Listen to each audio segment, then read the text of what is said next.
berapa orang yang nak? Alah 7 jam lagi. 7 minit. 7 jam. Sekejap je. Pasir pergi balik, pasir. Sabar. Dah cuci Go, dah. kita nak tengok. Cepat. Cepat nak tengok kami berjaya macam mana. Takkan tekan kita saya. Weh, dah weh, aku dapat 28%. Oh, siapa buat dia 4%. Aku. Dah sekarang ni Jiha. Musim nama Aku.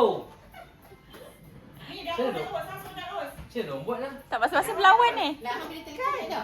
Tekan je link tu. Link apa? Dah pusing. Dah pusing. Tinggal apa enggak? Saya tak tahu. Dah. Dah pusing dah. Dah pusing dah.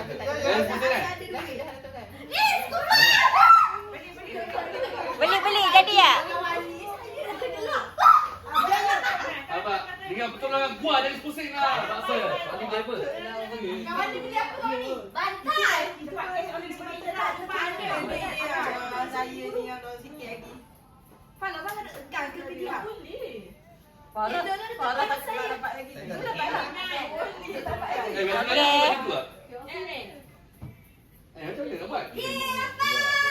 Beli dah? Dah beli. Beli eh? Lepas tu macam mana? Dia tengah tekan tu, kita tekan responsif.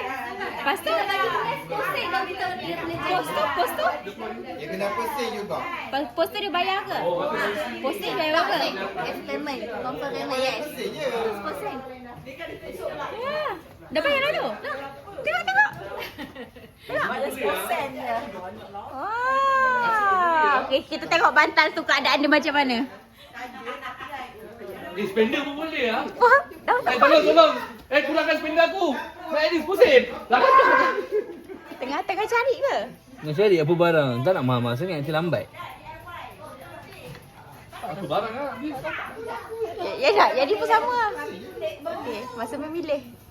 Beli tayar lah. Kau Habis tayar lah. RM29. 29. Kau jangan beli Mahal ke? RM29 dapat redeem tak? Dapat. Tapi kau orang tak kait. Tolong. Oh, ni tak.